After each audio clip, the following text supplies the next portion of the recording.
안녕하세요. 단드로잉입니다. 잘 지내셨죠? 오늘 그림은 정동에 위치한 성공의 수녀원의 안뜰입니다. 오늘은 연필 드로잉이고요. 각 그림마다 다른 포인트가 있어서 말씀드리고 그날의 그림을 시작합니다. 오늘의 그림을 잘 그리려면 우리가 알아야 할 3가지를 말씀드릴 거예요.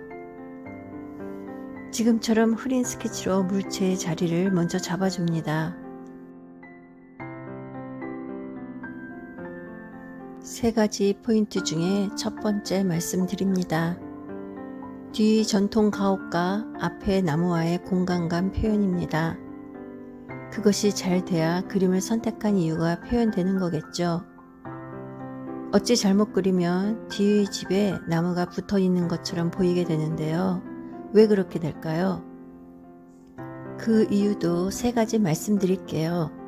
첫 번째, 물체의 크기의 비율이고, 두 번째, 질감의 차이, 세 번째, 선의 강약 차이입니다. 풀어서 말씀드리면, 첫째, 물체의 비율이란 이 집의 크기와 앞의 나무의 크기의 차이를 제대로 그려줘야 합니다. 앞의 나무를 작게 그리게 되면 집과 나무와의 거리가 좁혀져 보이기 때문이에요. 두 번째, 집에 넣어주는 터치와 앞의 나무에 넣는 터치가 달라야 합니다. 비슷한 터치를 해주면 두 물체가 헷갈리게 되는 거고, 그러다 보면 붙어 보일 수 있게 되니까요. 세 번째, 선의 강약으로 앞의 나무를 선명하게 살아있는 느낌을 표현해 줍니다. 이렇게 해서 우리는 공간감을 표현해 주게 됩니다.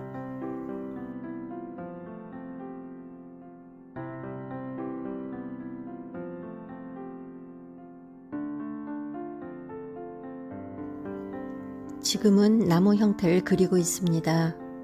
두 번째로 들을 이 그림의 포인트는 나무의 표현법입니다. 선을 일정한 굵기로 긋지 않습니다. 가만히 보시면 진하게 옅게 혹은 굵게 가늘게를 섞어서 사용하고 있습니다. 연필이나 펜의 기초 과정일 때 선 긋기를 하시죠.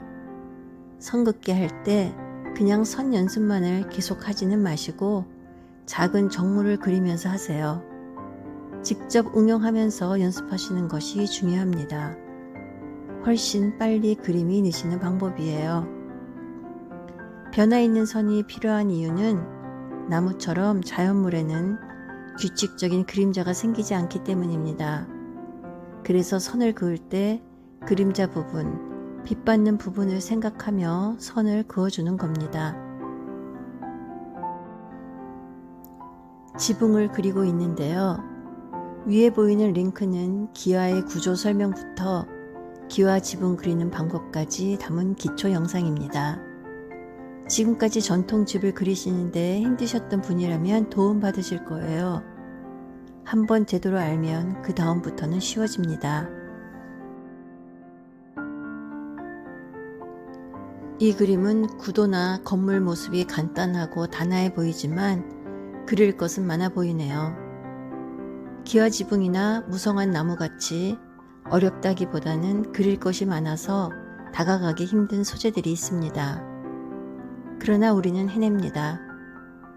요즘 전통의 건물들을 몇 개 그렸어요. 비슷한 소재를 여러 가지 재료로 드로잉 해보았습니다. 이렇게 해보니까 비교가 되어서 재료의 개성을 더 잘 알게 되는 계기가 되었어요. 가끔 슬럼프를 경험하실 때 이렇게 해보세요. 집에 묵혀놓은 재료를 꺼내 그려보시거나 나무젓가락처럼 새로운 걸 시도해보세요. 나중은 없어요. 지금 할 수 없는 건 나중에도 할 수 없게 될 수 있어요. 그래서 전 얼마 전에 지금 누릴 수 있는 것들을 적어봤답니다. 적다가 보니 한동안 걷기를 안 하고 있다는 것을 깨달았고 요즘 다시 걷기 시작했어요. 한 번 안 하면 몇 달이 휙 지나가게 되더군요. 아무래도 그리는 작업이 가만히 앉아서 종이를 보내기도 하는데 걷기는 정말 필요한 거였어요. 늘 방해가 되는 건 생각을 안 해야 할 때 하는 것이에요. 결심을 하고 안 하는 큰 이유는 생각이 많아서잖아요.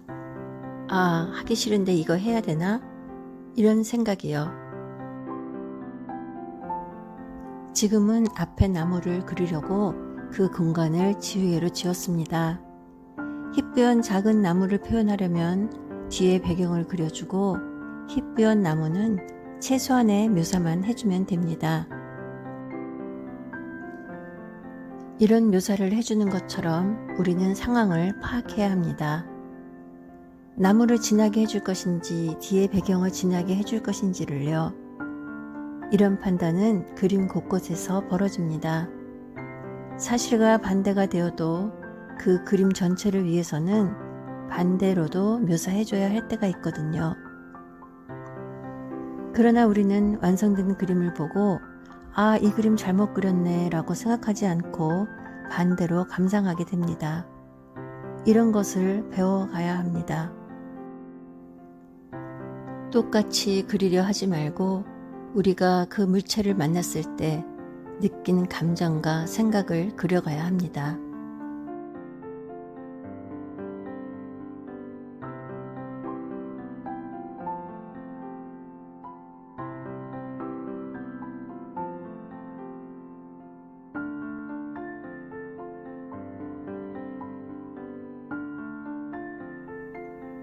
이 그림에서 전체적으로 작업하는 연필은 B 연필이에요.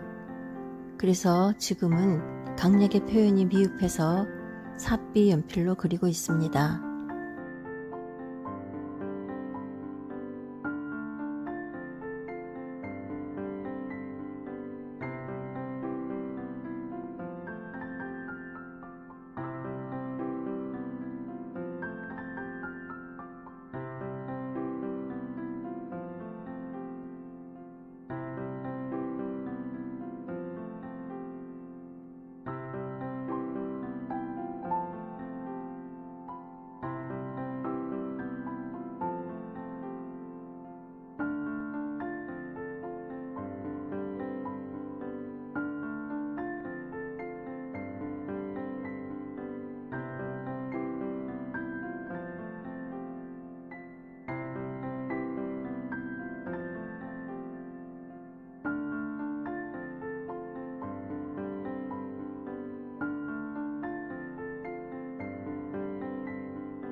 지금 사용하는 지우개는 샤프 지우개인데요. 잘못 지우면 어색해질 수 있어서 이런 지우개를 사용하면 깨끗이 지우기도 하고 또는 지우면서 뭉개기도 하는 효과도 줄 수 있어서 좋습니다. 지우개는 닦아가면서 지우셔야 깨끗하게 지워집니다. 샤프 지우개는 샤프 펜슬처럼 심을 넣어서 사용하는 거고요. 작은 부분을 지울 때 좋습니다. 풍부한 효과의 나무 표현을 해보았습니다.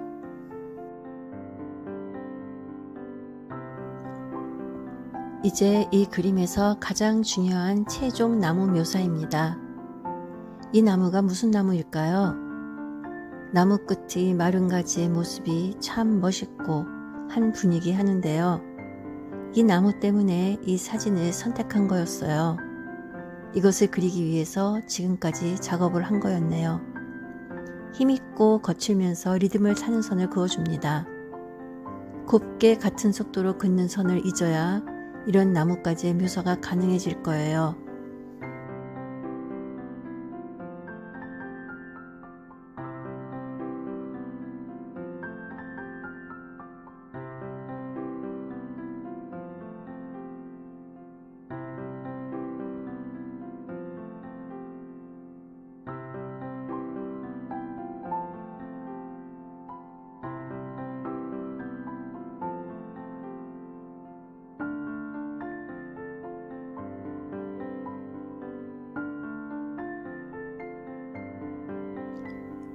마지막으로 말씀드릴 세 번째 포인트는 이 그림뿐만 아니라 모든 그림에 적용되는 것입니다. 여백의 활용입니다. 비어있는 공간도 구도의 한 부분이거든요.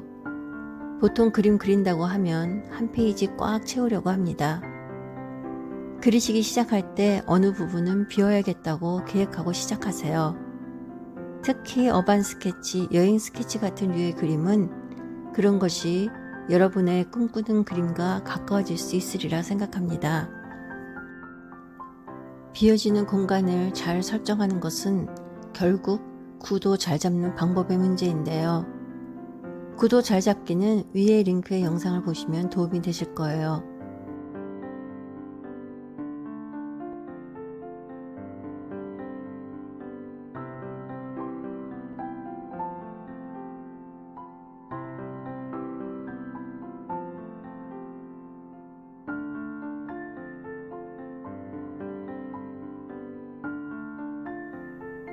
오늘도 수고 많이 하셨습니다.